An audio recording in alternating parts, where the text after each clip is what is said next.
Tal, queridos amigos? Bienvenidos al Contubernio, soy Gabriel.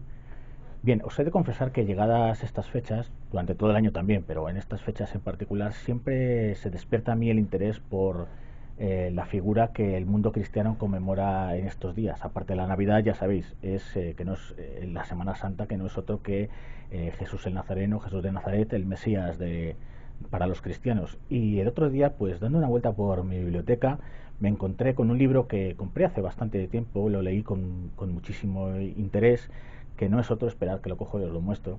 Es este libro, es este libro que se llama Jesús desenterrado. Lo podéis encontrar, hace ya tiempo que se publicó y creo que se ha vuelto a reeditar en diversas ocasiones. Está escrito por dos autores, uno es historiador, es arqueólogo, y el otro es un exégeta de textos, es decir, es un hombre que se dedica a hacer arqueología, pero en los textos, a analizarlos en profundidad, mirar su epigrafía, mirar su estilo, para ir levantando las capas de tiempo que se hayan podido acumular sobre él para intentar acercarnos al origen de estos mismos textos. Y como todos sabéis y como pone en el título de este vídeo, pues me surgió la figura, me vino a la mente, leí un pequeño capítulo, tampoco es mucho, sobre la figura de la que os quiero hablar en este vídeo, que no es otra que la de Poncio Pilatos, que es el hombre que dio la orden ejecutiva para la ejecución, valga la redundancia, de Jesús el Nazareno, del Mesías, de Jesús el Galileo, Jesús hijo de José, Isha para los musulmanes, en fin, como queráis llamarlo aquí. Voy a intentar hacer un vídeo que tenga que ver con historiografía, no con religión ni con creencias. Entonces, pero fijaos, Poncio Pilato probablemente hubiera pasado desapercibido en la historia si no es porque cada día su nombre sale de millones de bocas en todo el mundo. Es decir, desde todos los días, cada cristiano que reza el credo, que más o menos los cristianos lo vienen rezando desde el siglo segundo, pues aparece el nombre del prefecto romano ejecutor de Jesús, del Cristo. Fijaos que cuando en el credo dicen padeció bajo el poder de Poncio Pilatos, ya nos está hablando de este personaje en cierta forma tan nebuloso y tan oscuro.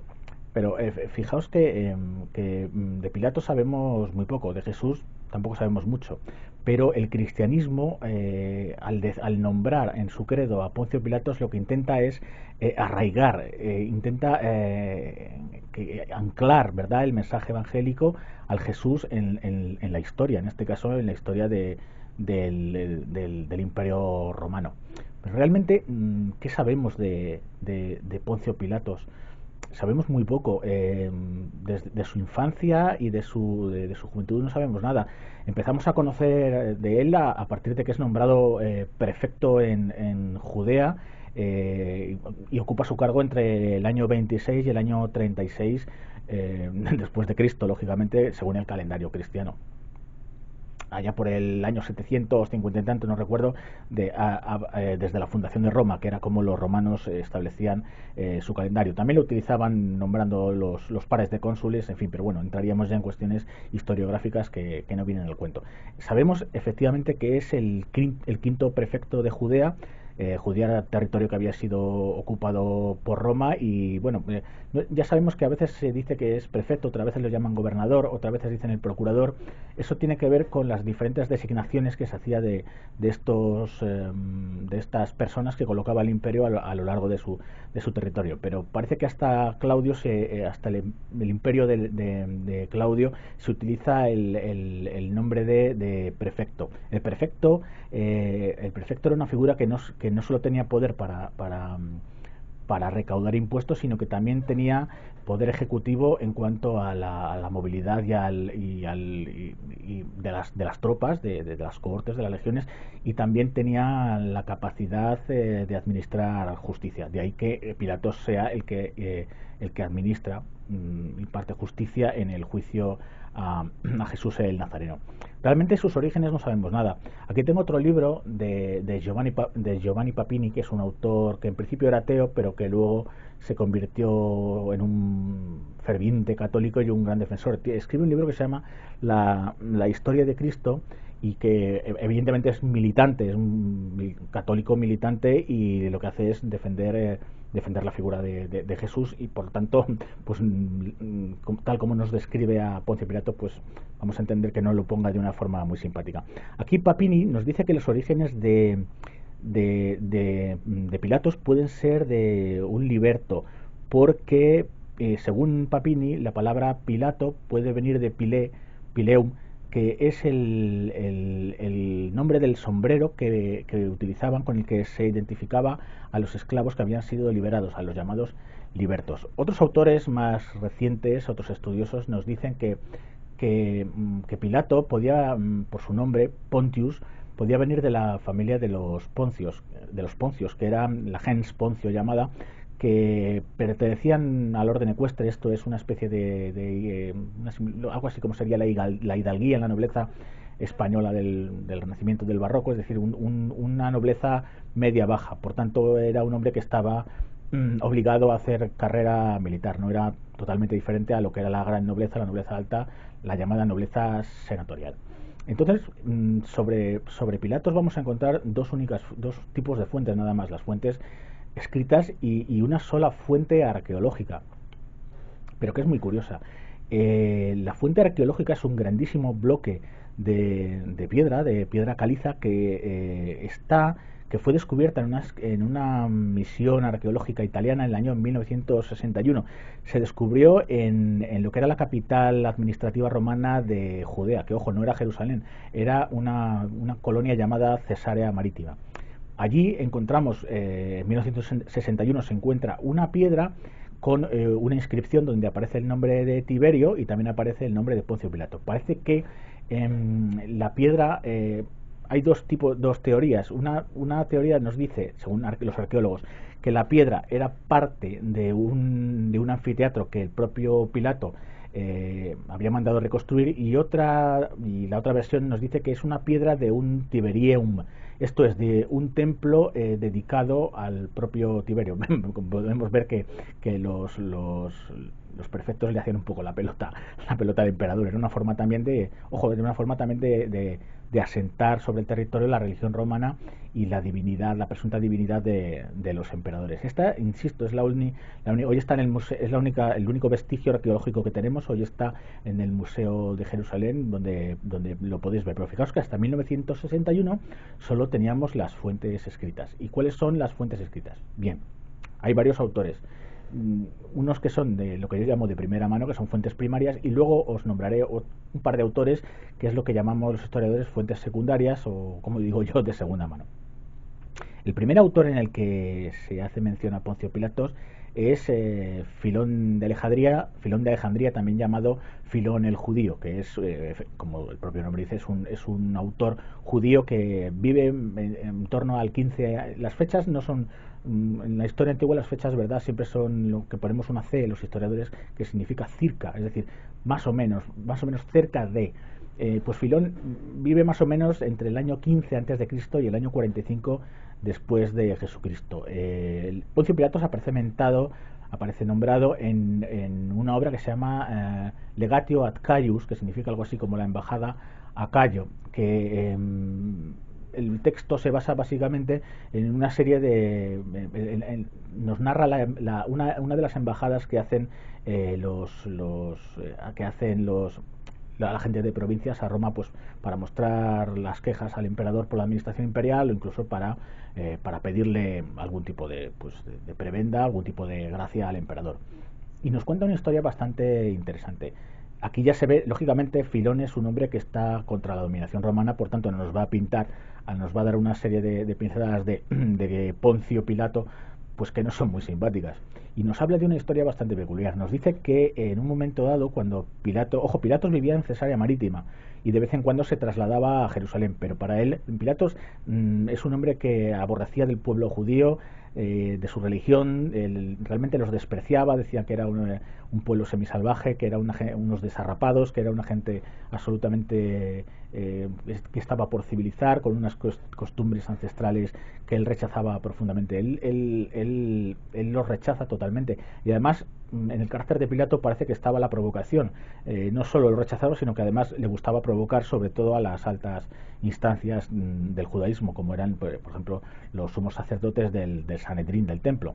Entonces nos narra una historia Filón de Alejandría que nos dice que en un momento dado Pilato manda a las tropas entrar con unos estandartes que llevaban la efigie del emperador Tiberio. Ya sabéis que los judíos tienen totalmente prohibido en la Torá representar la divinidad.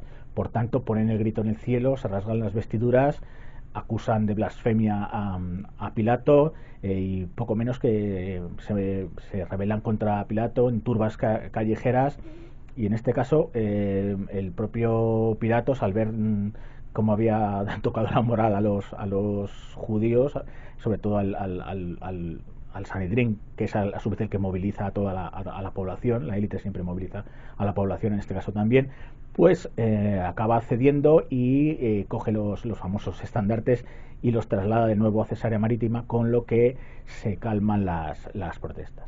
El siguiente autor que nos habla, después de Filón por orden cronológico, de Poncio Pilato no es otro que Flavio Josefo, que es un autor judío que vive entre el año 37 después de Cristo y el 100 después de Cristo, y es un hombre que es judío, pero que es apresado por tropas romanas y es destinado a Roma, donde luego se convertirá en ciudadano romano. Es un hombre verdaderamente peculiar. Flavio Josefo nos relata, nos dice datos de Poncio Pilato, sobre todo en dos obras, una que es las antigüedades judías y otra que es la guerra de los judíos. En estas dos obras nos cuenta también otras dos o tres historias bastante interesantes sobre Pilatos. Josefo nos cuenta otra vez otra movida con los famosos estandartes. Bueno, algunos autores dicen que habla de estandartes, otros dicen que son una especie de escudos. El caso es que Pilatos hace llevar a la Torre Antonia, que era la fortaleza romana en Jerusalén, que estaba situada muy cerquita del propio templo de Salomón, pues hace llevar una serie coloca una serie de estandartes, una serie de o escudos, ¿verdad?, según la traducción, donde aparece nuevamente la efigie del emperador. No sabemos si probablemente nos está contando la misma historia que el propio Filón o es otra historia diferente, pero el caso es que vuelve a provocar Pilatos a los romanos. Incluso Josefo nos dice, haciendo también gala de antipatía hacia los romanos, que incluso estaban quemando incienso, es decir, los romanos estaban adorando la divinidad del emperador. Por tanto, es una verdadera infamia para ellos, para los judíos. Acusan de blasfemia y de idolatría al emperador y esgrimen una especie de tratado entre los judíos y los romanos, donde se les iba a permitir, de alguna manera, los césares les iban a permitir practicar su religión de una forma libre, de alguna manera. El caso es que se monta una serie de poco menos que una revolución. Pilatos no cede, amenaza de ejecución a todos a los judíos que protesten, pero claro, se calcula más o menos que en solo las primeras protestas había por lo menos unas turbas de 6.000 judíos que incluso, ¿verdad?, muestran el cuello y están dispuestos a morir por defender su religión, a hacer una especie de martirio. En este caso, Pilatos nuevamente ve las cosas complicadas y vuelve a ceder y se vuelven a calmar las cosas. Flavio Josefo también nos habla de otra historia bastante peculiar, y es que, como bien he dicho, Poncio Pilatos ve que Jerusalén pues es una ciudad que nada tiene que ver con Roma y que le hace falta agua. Por tanto, se le mete en la cabeza hacer un acueducto. Y como si fuera un Trump de la antigüedad, dice que además lo van a pagar los judíos, lo van a pagar con el tesoro del templo. Es decir, va a meter mano en algo tan sagrado como era el tesoro del templo, donde el tesoro del templo, para que los legos, era... es decir, los judíos, igual que los musulmanes hacen una peregrinación a la Meca, pues los judíos también hacían a lo largo de su vida peregrinaciones al templo, incluso llevaban las pocas piezas de oro que tuvieran, las joyas, para dejarlas hay una especie de depósito, ¿verdad?, una ofrenda a Yahvé, en el Santa Santorum del templo del templo de Salomón. El caso es que dice que hace el acueducto, protestan el Sanedrín y les dice bueno, que él lo va a hacer y que no va a tener en cuenta ninguna protesta. El Sanedrín, es decir, los sumos sacerdotes, llegan a un acuerdo diciendo que bueno, pero que por lo menos los primeros que dispongan también de agua, que sea el propio templo. Llegan a un pacto, dicen que de esto no se va a saber nada, que se construirá el acueducto y que se dirá que ha sido con dinero proveniente de Roma. Pero el propio Pilatos, ¿verdad? Con su ánimo de provocar a los judíos, saca a la luz el tema, por lo que se monta allí la mundial nuevamente. Los judíos salen a las calles, vuelven a protestar, se rasgan las vestiduras, una turbamulta impresionante, y en este caso Pilatos no cede. Pilatos hace todo lo contrario, infiltra soldados dentro de las protestas, y aquello acaba en una auténtica matanza. Hay muchísimos muertos, heridos, es decir, acaba aquello bastante mal. Parece ser que después de esto se calman un poco las cosas, pero que ya la tensión nunca volvió a rebajarse de ninguna manera. Y llega la tercera historia que nos cuenta Josefo, que es una matanza indiscriminada de samaritanos, que también es una historia muy peculiar, porque aparece una especie de impostor que le dice a Pilato que en el monte Gerizim, que es una zona sagrada para los samaritanos, se esconde un tesoro. Esto era absolutamente mentira. El Pilatos manda una cohorte, manda a los soldados para ver qué hay de cierto en todo esto. Entonces los samaritanos oponen resistencia y dicen que los romanos allí no tienen por qué pisar. En esto, que Pilatos cree que en el fondo están ocultando otro tipo de intenciones, que probablemente puedan estar pergeñando algún tipo de revuelta contra Roma, y los hace matar. Esto provoca las iras del pueblo judío. Se quejan al superior de Pilatos, que era Vitelio, que era gobernador de la zona de Siria, estaba por encima de él, y entonces Vitelio lo cesa y lo manda a que dé cuentas a Roma. Luego hablaremos de la posible muerte camino a Roma de Poncio Pilatos, o de la muerte ya una vez llegado a la capital. El caso es que Pilatos es destituido. Y el tercer autor que nos habla de Poncio Pilatos, es el historiador romano Tácito, que vive cerca, más o menos, en el año 55 y 120 después de Cristo, y nos lo nombra en su obra de historia llamada Anales, donde nos habla de Poncio Pilatos, refiriéndose al origen del cristianismo, de la muerte de lo que los cristianos llamaban el Mesías, y de alguna forma justificando la persecución de Nerón. Estas son, dijéramos, las fuentes primarias que tenemos. Luego tenemos una serie de fuentes secundarias, que son unos autores que escriben sobre esto en base a lo que han leído u oído de anteriores autores.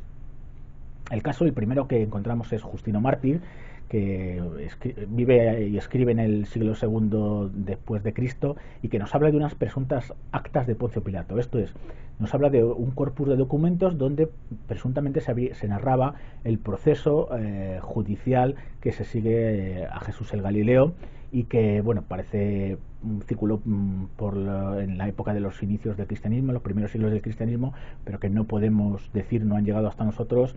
Han llegado una especie de copias, pero que total parecen apócrifas. También es raro que se hiciera todo un informe del proceso judicial para mandarlo a Roma por el propio prefecto, cuando, bueno, pues Jesús no dejaba de ser uno de los muchos que se autoproclamaban en la época Mesías del pueblo judío.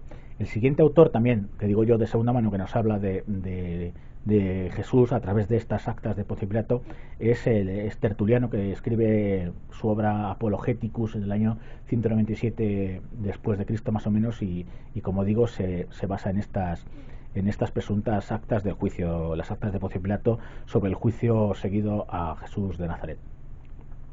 Hay un tercer autor que también nos habla también se basa nuevamente, incluso ya de oídas, no de oídas, de reoídas, de segundas y terceras voces, que es Jerónimo de Estridón, y que ya nos escribe en el 380 después de Cristo. Como vemos, estos otros autores son apologetas cristianos que intentan dar verosimilitud histórica a lo que había sido Jesús de Nazaret, su mensaje, el Evangelio y los inicios del cristianismo. Luego los evangelios, los evangelios también son fuentes historiográficas. Aquí muchos dirán que pueden ser cosas inventadas, pero ojo, estoy hablando desde el punto de vista historiográfico, y los evangelios son escritos, algunos, los primeros en el propio siglo en el que vive Jesucristo. Que estén escritos por autores que conocieron directamente a Jesús o no, eso ya es una cuestión de exégesis. Aquí no voy a entrar. El caso es que el Evangelio de Mateo es el que más datos nos da sobre Poncio Pilatos, y es el que nos narra la escena terrible de cuando Pilatos se lava las manos, cuando dice aquello de soy libre de la sangre de este inocente, y es cuando los judíos contestan que su sangre se derrame sobre nosotros y sobre nuestros hijos, ¿verdad? Está en el Evangelio de Mateo. También nos habla de esa curiosa historia que tiene como protagonista la mujer del propio Pilatos, Claudia Prócula, en la que parece ser que mientras Jesús está siendo juzgado, mientras está siendo azotado por Pilatos, Claudia Prócula, esposa, como he dicho, del prefecto Pilatos, manda a un mensajero y que le dice al oído, ¿verdad? Traigo un mensaje de la señora. La señora dice que no hagas mal a este justo porque ha tenido sueños muy tortuosos, es decir, llevaba, como podemos decir hoy en día, llevaba varias noches sin pegar ojo, porque de alguna forma se le aparecía, intuía que el ajusticiamiento y el castigo a este hombre justo pues no era lo correcto. Y también os voy a contar un poco, ya después de haber repasado las fuentes, un poco lo que se habla de cómo pudo morir Pilatos. Como veis, no sabemos nada de su juventud, solo sabemos de él mientras dura su mandato, del año 26 después de Cristo al 36, y luego una vez desaparecido, destituido en el 36, no volvemos a saber nada. Es luego ya la tradición, sobre todo oral, se empiezan a escribir lo que no deja de ser leyendas en torno a la figura de Pilatos. Y nos habla, por ejemplo, de su muerte, cómo fue su muerte. Hay una leyenda que dice que Pilatos, arrepentido, porque se había dado cuenta de que había había mandado a justiciar al Mesías, se suicida en la propia Roma, y bueno, pues los que están alrededor lo atan en una rueda de molino y lo lanzan al Tíber. Pero de repente el río Tíber de Roma se pone furioso, ¿verdad? Y poco menos que lo escupe, no lo quiere tener en su seno. ¿Qué pasa? Que lo vuelven a coger y lo vuelven a hundir, en este caso en una población llamada Vienne, en el río Ródano, en las Galias, y el río lo vuelve a escupir, nos dice la leyenda. Y finalmente es tirado a un lago que está en la localidad de Lucerna, en la actual Suiza, y que, por cierto, el filósofo del siglo XIX alemán, Friedrich Nietzsche, daba paseos, ¿verdad? Por el monte llamado Pilato, que todavía hoy se sigue llamando Pilato, cerca de la localidad de Lucerna. Y recuerdo en una de las cartas, en uno de estos paseos le dice a su amor platónico, Andrea Luz Salomé, que el monte se llama Pilato porque estaba en el lago hundido, se había lanzado al propio Poncio Pilatos cuando una vez murió. Otra leyenda nos dice que Pilatos es desterrado a la Galia y que muere, pues no nos dicen ya la leyenda de cómo muere. Parece que ser otra de las teorías, puede ser que una vez que es mandado a Roma después de su destitución, Pilato cae, puede ser la más verosímil, cae en desgracia del siguiente emperador, Calígula, y ya sabéis lo que pasaba. Cuando uno había sido favorecido por un emperador, ocupaba un alto cargo y luego caía en desgracia el siguiente emperador, muchos de estos pues acababan mal, acababan muchos ajusticiados u obligados a suicidarse. Así funcionaban las cosas en el mundo romano, ya veis, la política. Y luego también os voy a contar, para terminar ya, un par de curiosidades en torno a la figura de Pilatos y de su esposa Claudia Prócula. Y nos puede parecer sorprendente, pero es que Pilatos en algunas iglesias cristianas ha llegado a ser santo. Sin embargo, por ejemplo, su mujer Claudia Prócula es santa, tiene su día de devoción, es santa en las iglesias ortodoxa griega y la iglesia etíope. Ya sabéis que hay un cristianismo de rito etíope muy importante. Ellos incluso dicen que el arca de la alianza, ¿verdad?, de Moisés y del pueblo judío que hoy en día está custodiada en lo que había sido el antiguo reino de Etiopía. Y otra anécdota, otra curiosidad también muy interesante es que el propio Pilatos es santo, tanto para esta propia iglesia etíope como para la iglesia copta egipcia. Y como vemos, los destinos, ¿verdad?, finales, es decir, la parte inmortal que queda de nosotros, de nuestro nombre, de lo que habíamos hecho en vida, pues puede tomar muy distintos derroteros. Y queridos amigos, espero que este vídeo os haya gustado. Hasta aquí la narración. Si os ha gustado, espero que le deis al like, y que si os gusta mi canal, pues que os suscribáis. Y os espero en la próxima, queridos amigos. Saludos cordiales.